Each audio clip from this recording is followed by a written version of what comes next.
ओम स्वामी समर्थ. जय जय स्वामी समर्थ. स्वामी भक्तांनो, स्वामींचे असेच संदेश मिळवण्यासाठी आपल्या चॅनलला नक्की सबस्क्राईब करा आणि बाजूला असलेली घंटी नक्कीच दाबा. तुम्हाला लवकरात लवकर आपले व्हिडिओज मिळतील. स्वामी भक्तांनो, स्वामी म्हणतात, अक्कलकोटचा मीच स्वामी समर्थ, गुरुदेव दत्त तोही मीच, वटवृक्ष तळी नित्य माझा वास, ठेविता विश्वास मी भेटेन. तुमचे आणि माझे जुने खूप नाते, म्हणून या येथे आला तुम्ही. ज्याचे मुखी मंत्र श्री स्वामी समर्थ, धरितो मी हात त्याचा नित्य. माझे हाती आहे ब्रह्मांडाची गोटी, सकल ही सृष्टी माझे रूप. काही न मागता देतो सर्व काही श्रीमंती, अशी ही माझी न्यारी. माझे नाव घेता दारिद्र्य सरते, दुःखही पळते. दाही दिशा खोटे नाटे मज खपणार नाही, माझी दृष्टी पाही सर्व काही. जरी तुम्ही दूर समुंदर पार होईन मी घार, रक्षणे असं भिवू नका, मी तुमच्या पाठीशी आहे आणि माझी कृपादृष्टी तुम्हावरी. स्वामी म्हणे करा देहाचे मंदिर, मग मी आतुर तेथे येण्या. मग तुम्ही तुमच्या देहाचे मंदिर केले आणि स्वामींचे नामस्मरण केले तर स्वामी तुम्हाला नक्कीच भेटतील. मित्रांनो, तुमचा जर खरंच स्वामींवर विश्वास असेल तर मग व्हिडिओला एक लाईक करा आणि कमेंटमध्ये श्री स्वामी समर्थ, जय जय स्वामी समर्थ असं नक्कीच लिहा. गुरुसी वंदावे मग साधन साधावे, आणि गुरु म्हणजे मायबाप, नाम घेता हरतील पाप. गुरु म्हणजे आहे काशी, साथी तीर्थ तयापाशी. तुका म्हणे ऐसे गुरु चरण, त्यांची हृदयी धरू, आणि अशीच भक्ती तुम्ही स्वामींची केली पाहिजे. मित्रांनो, जेव्हा आपण श्री स्वामी महाराजांच्या सानिध्यात येतो तेव्हा श्री स्वामी महाराज आणि समर्थ महाराज काय करतात माहिती आहे? तर आधी तुमचे ते कष्ट असतात ना आणि संकट असतात ना, ते तुमच्या मार्गात ते आणतात आणि तुमचे सगळे संकट आणि कष्ट संपवून टाकतात आणि मग जवळ करतात. आणि सोनं जसं भट्टीमध्ये टाकलं ना आणि त्याची गाळणी केली की मग जसा गाळ निघून जातो ना आणि शुद्ध सोनं तेवढं राहतं, मग त्यापासून जसा हवा तसा दागिना तुम्हाला बनवता येतो. मग तसं जीवाला कर्माच्या भट्टीमध्ये टाकून सद्गुरू भोग रूपी गाळ बाजूला नक्कीच काढतात. आणि मग जो सात्विक असा राहतो ना, त्याला श्री स्वामी समर्थ महाराज भक्त म्हणून नक्की स्वीकारतात करतात. आणि म्हणून आयुष्य कितीही आणि कसल्याही अडचणींमधून आणि संकटामधून दुःखामधून आली तरी कधीच त्यांना सोडव असं म्हणू नका. फक्त हात जोडा आणि हे भोग समर्थपणे भोगण्याची स्वामी समर्थ आम्हास ताकद दे इतकं सांगा. ते भक्त वत्सल आहेत, ते सोडव म्हणला तर ते कर्म पुढे ढकलतीलही, पण पुन्हा केव्हा तरी ते भोगावेच लागतात एवढं नक्कीच आहे. भोग हे कर्करोगाच्या गाठीप्रमाणे असतात. डॉक्टर जवळ ती गाठ पूर्णपणे वाढत नाही ना तोवर तो उपचार आणि आजार नक्कीच पुन्हा पुन्हा त्रास देतच राहतो. मग एकदा का ती गाठ मुळासकट निघाली, ती पुन्हा तो रोग तुम्हाला होऊ शकत नाही आणि तो तुम्हाला उद्भवू शकत नाही. म्हणून तसे जर कर्म पूर्ण भोगून झाले की पुन्हा त्रास करून घेण्याचा मग काहीच संबंधच येत नाही. आणि जीवनाच्या कुठल्याही परिस्थितीत माझी भक्ती श्रद्धा विचल राहून समर्पित भावनेने तुमची सेवा माझ्याकडून तुम्ही करून घ्या. आणि एवढेच एकच मागणे त्या परम कृपाळू श्री स्वामी समर्थ महाराजांच्या चरणी आणि श्री स्वामी रायांना तेवढ्याच चरणी मी प्रार्थना करून हेच मागतो की तुमच्या चरणी मला ठेवावे आणि तुमच्या भक्तीत मला राहू द्यावे. ही स्वामींचरणी प्रार्थना. मित्रांनो, जेव्हा आपण इतरांसाठी प्रार्थना करतो, दुआ करतो, तेव्हा आपली प्रार्थना निश्चितच इतरांसाठी मदतीस म्हणून कार्य करते आणि अशक्य वाटणाऱ्या गोष्टी सहज शक्य होतात. आणि समज लक्षात ठेवून जर कोणी दुःखी व पीडित असेल तर त्याचे दुःख संकट दूर व्हावे यासाठी आपल्याला स्वामींकडे सर्वांचे मंगल हो, सर्वांचे कल्याण हो प्रार्थना ही करायची आहे. आणि त्यांचे दुःख दूर होऊन त्या समाधान, आरोग्य, ऐश्वर, यश लाभावे म्हणून प्रार्थना करायची आहे. निश्चितच आपली प्रार्थना त्यांच्या जीवनावर सकारात्मक परिणाम घडून आणेल आणि कर्माच्या विज्ञानाप्रमाणे आपल्या जीवनात सुद्धा हजारो पटीने वाढून मिळेल एवढं मात्र नक्की आहे. म्हणून जसे तुम्ही कर्म कराल तसे तुम्हाला भेटेल. मग दुसऱ्याचा चांगला विचार कराल तर तुमचाही नक्कीच चांगलं होईल. ज्याचे कर्म चांगले आहेत ना, तो कधीच संपत नसतो. आणि सत्कर्मी माणसाला जीवनात अडचणी येतात पण त्या सुटणाऱ्या असतात. आणि याउलट जो दुसऱ्याला अडचणीत आणतो त्याला त्याच्या अडचणी आयुष्यभर संपत नाही. म्हणून स्वामींवर नेहमी निसंकोच आणि प्रेमळ भक्तीने आणि भावनेने विश्वास ठेवा, तुम्हाला सर्व काही गोष्टी मिळतील. म्हणून मित्रांनो, जीवनात उगाचच टेन्शन कशाला घ्यायचं? आम्ही आहोत ना आपल्या पाठीशी. स्वामी कुणासाठी कितीही काही करा, काही उपयोग नाही.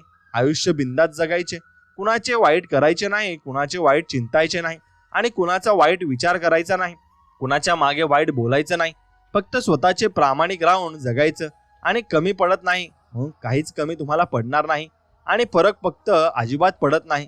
कुणासाठी वाईट वाटून घ्यायचं नाही. लोकांची विविध रूपे असतात. सकाळी गोड बोलतात आणि रात्री कुणी काही डोक्यात भरवले की तोंड पाडून बसतात आणि कुठल्या तरी लहान कारणासाठी नाराज होऊन नक्कीच बसतात. मग ज्यांच्याशी तुमचा काही संबंध पण नसतो, मग आजकाल लोक देवावर पण नाराज होतात. पण तर तुम्ही कोण आहेत आणि कुणी किती वाईट बोलू द्या किंवा करण्याचा प्रयत्न करो, आपण त्यांच्याविषयी तसेच इतरांविषयी चांगले बोलायचे आणि चांगलेच वागायचे. बोलण्याचे स्पष्ट वक्तपणा तुम्ही ठेवला पाहिजे आणि कुणाच्या आयुष्यात डोकवायचे नाही आणि कुणाविषयी मागे वाईट चर्चा नक्कीच करायची नाही. फक्त आणि फक्त स्वतःवर बरोबर दुसऱ्यांचेही चिंतायचे आणि चांगले चिंतायचे आणि कुणाच्या पुढे पुढे करायचं नाही.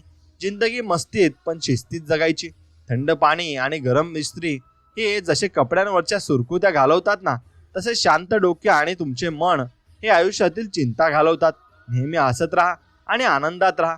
तुम्हाला कोणत्याच गोष्टीची कमी पडणार नाही, कारण स्वामी स्वतः तुमचे पाठीराखे आहेत आणि स्वामींची पाठराखण जर राहिली तर मग आपल्याला कोणत्याच गोष्टीची कमी पडत नाही. ज्यांनी तुम्हाला विनाकारण त्रास दिला तेच तुमचा ध्यास घेतील आणि ज्यांना तुमची नक्कीच आठवण येईल.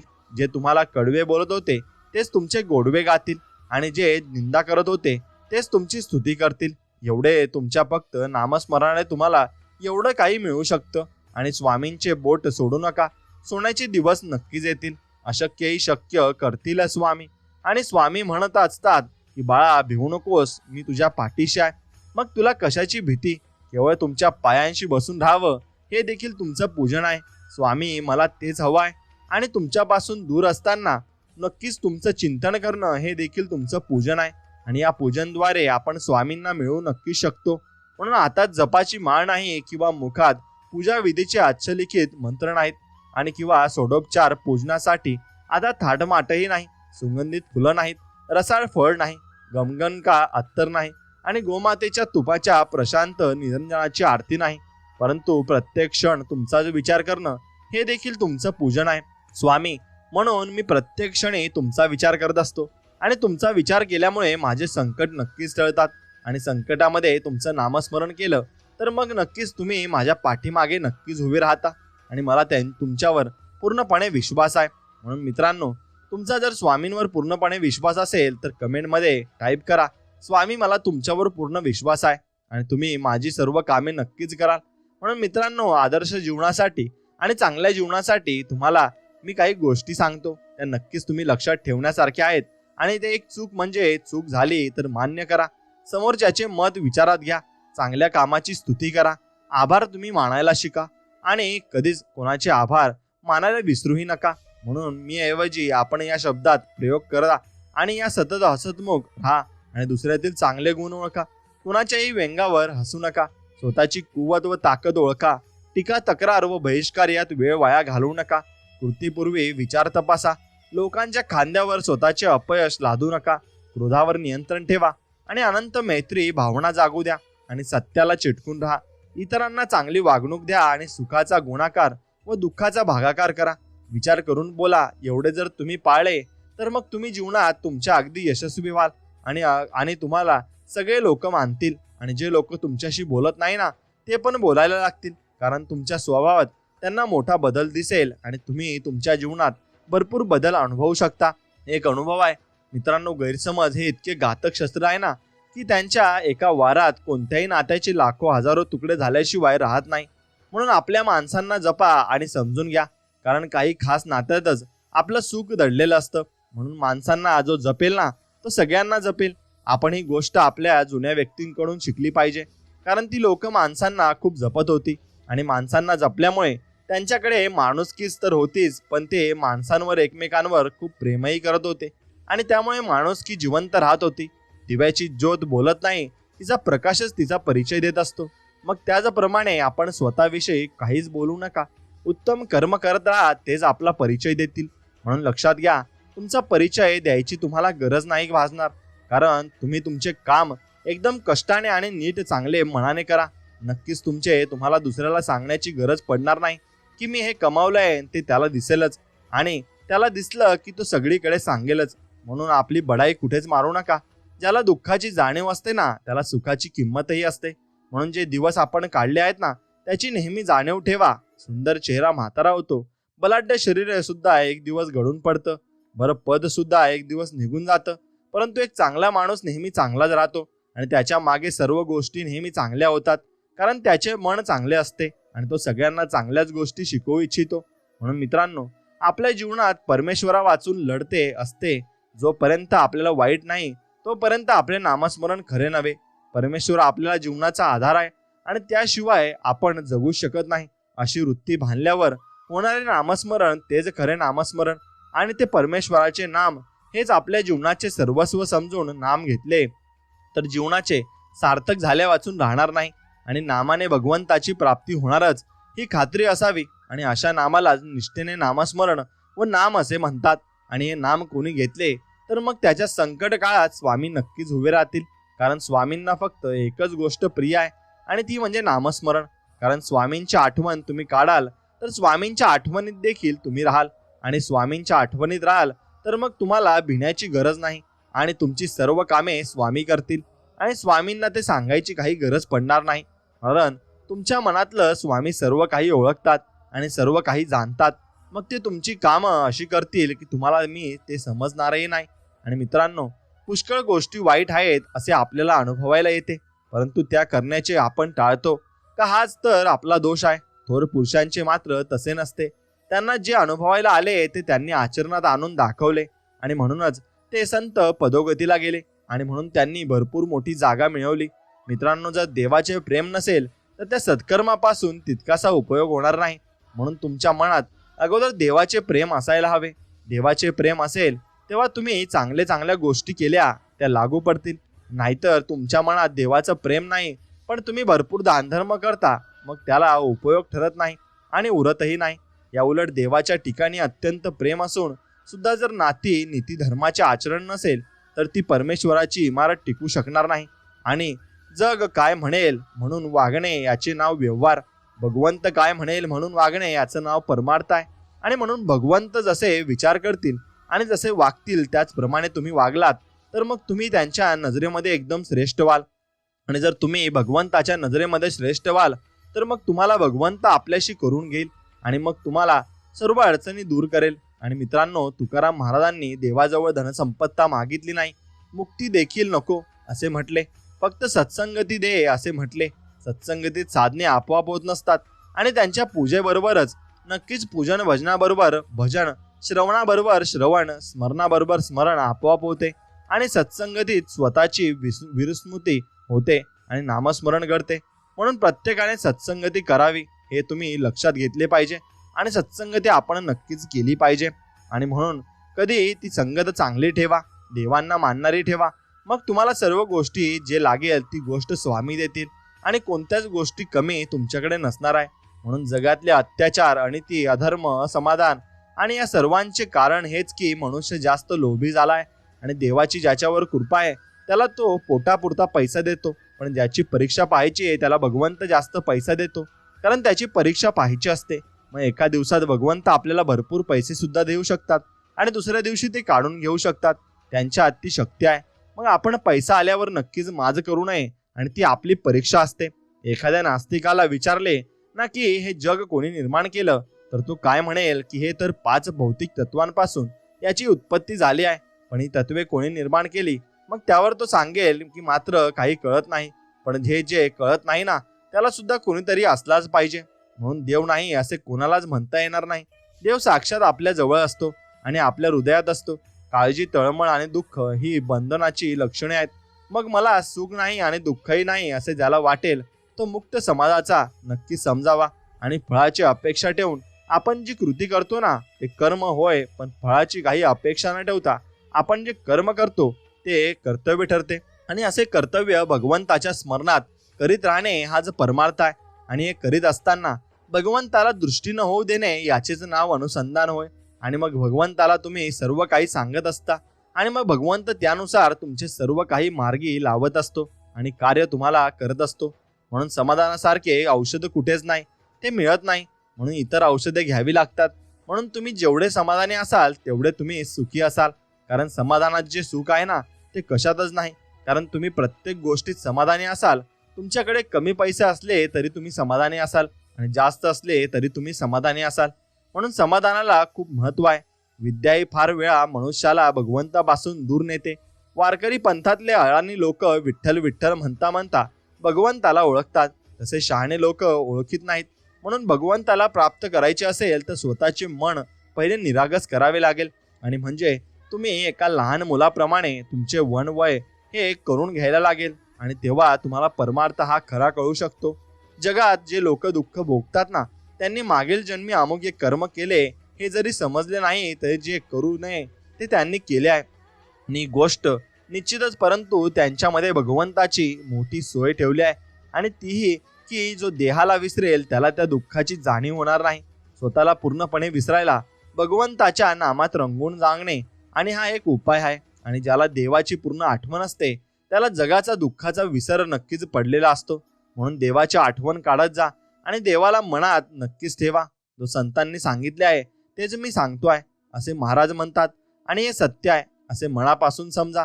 बरोबर राम तुम्हाला सुखी करेल आणि स्वामी समर्थ तुम्हाला प्रत्येक संकटातून तारतील हे लक्षात घ्या. तुम्हाला माझा आशीर्वाद आहे की तुम्हाला माझ्या भगवंताचे प्रेम खात्रीने लाभेल आणि स्वामी समर्थ ते तुम्हाला करतीलही. आणि सुखाचे प्रचंड प्रपंच करा आणि पण त्यामध्ये भगवंताचे अनुसंधान नक्कीच ठेवलं पाहिजे. कारण भगवंताचे अनुसंधान ठेवले तर मग तुम्हाला कोणत्याच गोष्टीची कमतरता जीवनामध्ये पडणार नाही.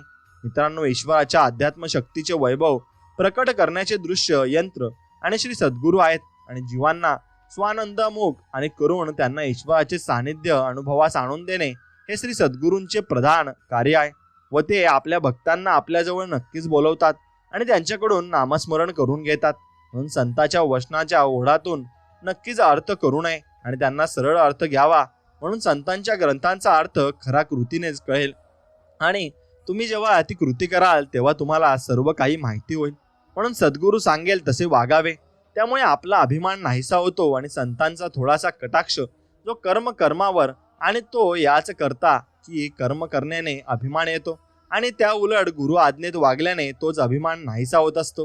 म्हणून मित्रांनो, ज्याच्याशी आपण संगत करावी ना व सोबत राहाव्या ना त्याचे गुणधर्म आपल्यात येऊन चिटकतात. आणि हे आपण पाहतो. म्हणून वकिलाशी लग्न केलेली वकिलीनबाई ही झाली डॉक्टराशी लग्न केलेली डॉक्टरीनबाई. आणि आपण तिकीट काढून गाडीत बसतो. आपल्या शेजारी कोण येऊन बसेल हे आपल्या हाती नसते.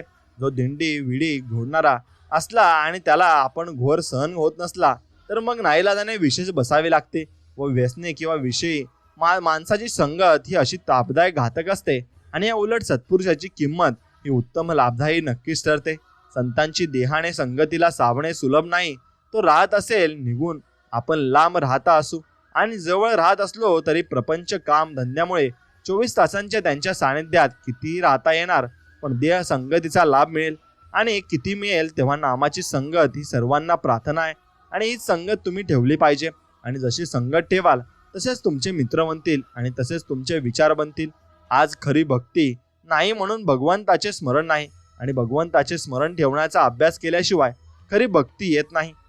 म्हणून शहाण्या माणसाने उगीच विकल्प न लढवता भगवंताचे स्मरण ठेवायला आरंभ करावा. शंका घ्यायची झाली तर नाम चालू ठेवून घ्या, म्हणजे ते नाम शंकाचे निरासरण नक्कीच करेल. आणि नामाने सर्व काही गोष्टी ठीक होत असतात. आणि आपल्या अंतकरणाने आणि अंगातले रक्त काढून ते तपासून आपल्याला कोणता रोग झालाय हे डॉक्टर पाहत असतात. त्याचप्रमाणे आपले चित्त कुठे आहे हे आपण पाहावे आणि तो आपला रोग आहे. म्हणून आपले चित्त हे फक्त भगवंतापाशी असायला पाहिजे असे मला वाटते. आणि म्हणजे आपल्याला सगळ्या गोष्टीतून नक्कीच मुक्तता मिळू शकते. म्हणून माझी सेवा तुम्ही जी करताना ती तुम्ही आपल्या देहबुद्धीची केली तर तुम्हाला जे पसंत तसे तुम्ही केले तर वास्तविक माझी सेवा म्हणजे मला जे आवडते ते करणे आणि माझ्या आत राहणे आणि नामस्मरण करणे. सर्वभूती भगवत भाव ठेवून कुणाचे मन न दुखवणे. परमार्थ आत्माच सर्व करतो अशी भावना ठेवणे.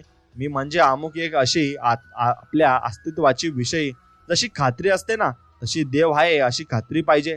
आपले सद्गुरू देवच आहेत आणि अशी आपली खात्री झाली म्हणजे आपल्याला सद्गुरूंच्या ठिकाणी भाव आहे असे नक्कीच म्हणता येईल. आणि आपले सद्गुरू आपल्या भक्तांवर नक्कीच प्रेमाने बघतात आणि प्रेम करतात. मनाची अत्यंत क्षीणतेची अवस्था म्हणजे मृत्यू समयीची अवस्था असते, परंतु त्या समयी माझे स्मरण ठेवावे असे भगवानने सांगितले आहे. आणि असं असताना त्यापूर्वी केव्हाही मन थकले आणि स्मरण करू शकत नाही असे होणे शक्य नाही. मला अजून अमुक करायचे आहे ही कल्पना सोडून द्यावी. आता मी परमेश्वराचा झालो आहे, आता मला काही करण्याचे राहिले नाही अशी मनस्थिती ही झाली पाहिजे. आणि मग तशी स्थिती झाली तर मग तुम्ही भगवंत रूपी प्रसाद हा तुम्हाला मिळत असतो. म्हणून सरकशीमध्ये तसा वाघ, सिंह, घोडे, हत्ती जे काही प्राणी असतील ते नक्कीच खेळ खेळतात आणि घोडा असा सुंदर नाचतो आणि असे आपण म्हणतो. पण त्या घोड्याचे, त्या वाघाचे, त्या सिंहाचे लक्ष आतमध्ये चाबूक उगवणारा तो मनुष्य असतो त्याच्याकडे असते. मग प्रेक्षक काय म्हणतील हे तो प्राणी पाहत नाही आणि आपण काय करतोय, भगवंत काय म्हणेल हे पाहतच नाही. मग जग काय म्हणेल ते तो पाहतो आणि आज आपल्या नाराताचे उद्योग करावे लागतात. म्हणून प्रपंच म्हटला म्हणजे किती गोष्टी कराव्या लागतात. त्या सगळ्या करीत असताना भगवंताचे स्मरण ठेवून भरपूर गोष्टी करणे हे आपले खरे कर्तव्य आहे. आणि भगवंताला दररोज नमस्कार करूनच तुम्ही बाहेर पडले पाहिजे, कारण तो भगवंत तुमची घरी येण्याची वाट नक्कीच पाहत असतो. आणि जगात असे कोणतेही पाप नाही की जे नामासमोर राहू शकेल. म्हणून सत्याला काही रूप दिल्याशिवाय आज आपल्याला त्याचे अनुसंधान ठेवता येत नाही. आणि नाम हे त्यांचे रूप आहे, म्हणून नामाचे सतत अनुसंधान ठेवावे. आणि तुम्ही कुठेही राहा पण नामात राहा. नाम तेवढे बळजबरीने घ्या, श्रद्धेने घेतले तर जास्त बरे. वृत्ती सांभाळून नामात राहिल्यात तर तुम्ही त्याहूनही जास्त बरे व्हाल आणि मग तुम्हाला बरे वाटू लागेल. म्हणून मित्रांनो, मग असेच असते ज्यातून आपण काहीतरी गोष्टी शिकत असतो आणि ते सर्व काही भगवंताचे असते. अभिमानाने कोणतेही कृत्य केले तर ते नाही भगवंताला पोहोचत. म्हणून दानधर्म केला, धर्मशाळा बांधल्या, हे सर्व नाव होण्याकरता जर केले तर त्याचा तुमच्या कल्याणाला काही उपयोग भगवंताजवळ न येता त्यामुळे अभिमान मात्र वाढतो. म्हणून झाडे लावली तर त्यांना आंबे कसे येतील, मग मीपणाने केलेले काम नाही उपयोगी पडत. एक लक्षात घ्या, म्हणून शरीर शुद्धीने घेतलेले काम हेच खरा अधर्म आहे. आणि तुम्ही मी भगवंताच्या हातचे बाहुले आहोत आणि असे समजावे आणि स्वामी सर्व काही नीट करतील असे समजावे. म्हणजे देवाजवळ शरण बुद्धी धरावी आणि देवाजवळ शरण बुद्धी जावे. म्हणजे देव आपल्याला आपल्या सत्संगतीत घेतो आणि आपल्याला चांगल्या माणसांचा तो सहवास घडून आणून देतो आणि असतो. म्हणून मनाचे स्वास्थ्य बिघडायला कारणे तीन. एक म्हणजे इच्छा विरुद्ध गोष्ट होणे, आणि दोन म्हणजे मागच्या बऱ्या वाईट कर्माची आठवण येणे, आणि तीन म्हणजे उद्याची काळजी लाभणे. आणि जो तो आपल्या इच्छेप्रमाणे व्हावे असे नक्कीच म्हणणार असेल तर मग सर्व तुमच्या इच्छेप्रमाणे नक्कीच होत असते.